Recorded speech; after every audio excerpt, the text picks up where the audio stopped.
So my water is boiling. What I want to do is, which we have washed it and kept it here.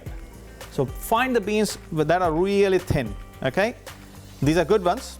French beans, haricot beans, that's what we call them. Again, cut the tip, as we call it in the kitchen, tip and tail. Tip and tail the beans. I know I wasted a bit. My mom would be very angry with me, but mom, trust me, I'll cook a very good dish. She wouldn't believe me on that. Sometimes when the beans are actually really tender, you break them like that as well, and that works. But with that many, it's going to be tough. So I'm just going to quickly cut it. My water is boiling and boiling away. Okay, here we go. Beans, water is boiling. I can bring it to even hard boil. It'll come back to hard boil in a minute. Just add a little bit of salt. If I put the lid on, it'll come back to boil in a second. There you go. Beans go in.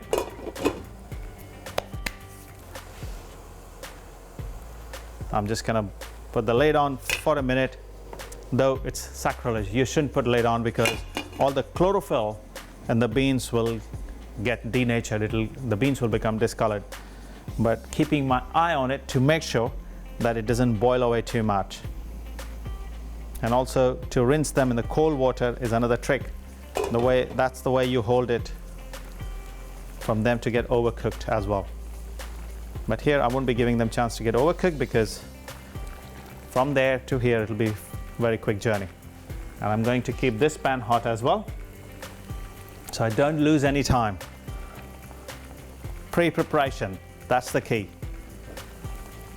Here we go. I think we are almost there. Yeah, I think it's cooked. Just tiny bit to go. Should be all right. Here we go. And now I'm going to swap the pans. Bring this here and this pan here, which is an empty pan at the moment. Don't need the lid. And this goes straight in the colander. Drain the water out.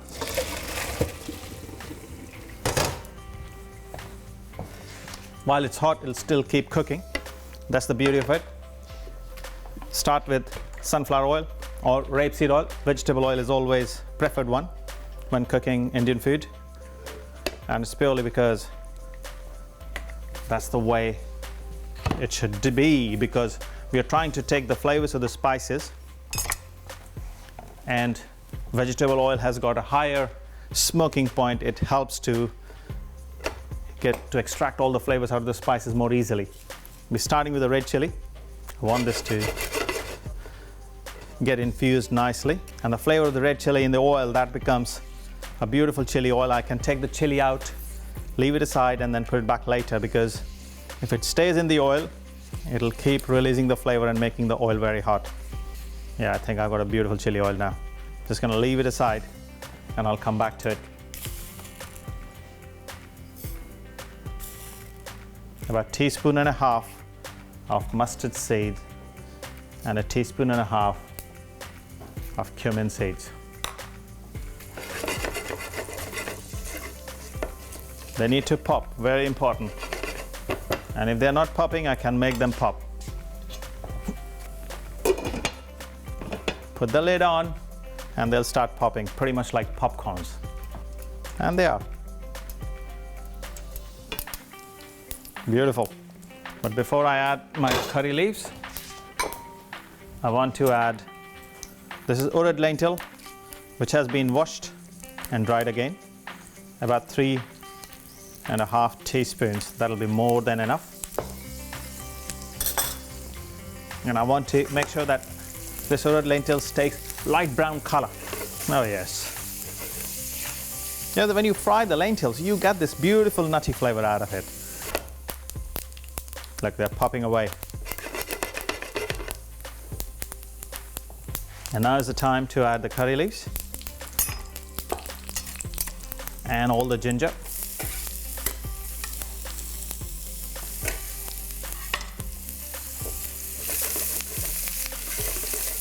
And you don't want to caramelize your ginger, you just want to saute it lightly so it starts releasing its flavor. and you want to capture that beautiful, I call it innocent essence of ginger, which is so vital for this recipe. Now the beans go in.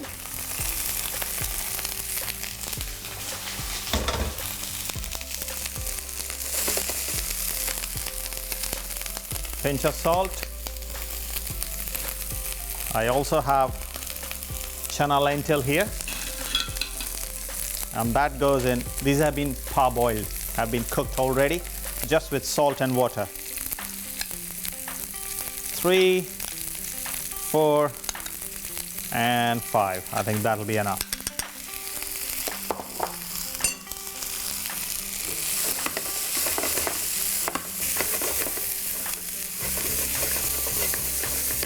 Now the spices, red chili powder, about half a teaspoon, no more than that.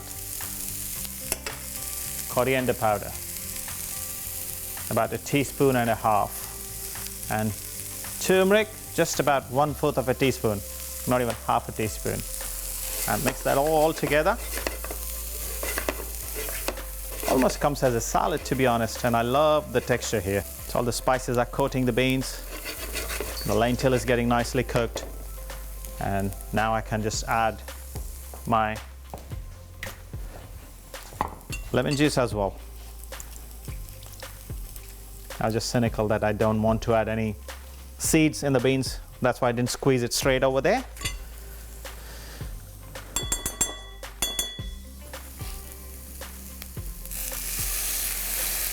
Yeah, about 2 tablespoons. Perfect.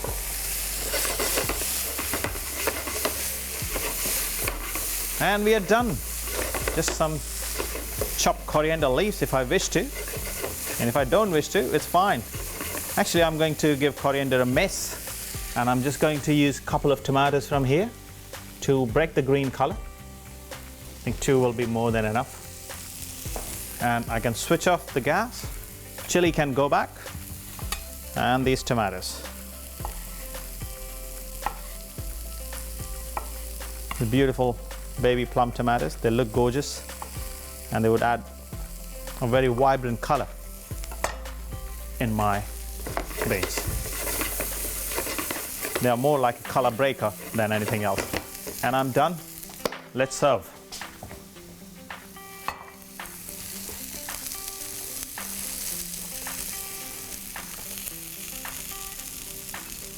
You need an open-faced plate for this. Because there's so much happening, and you want to serve this really generously and gently at the same time.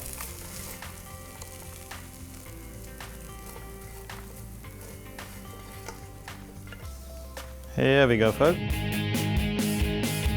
Really easy recipe.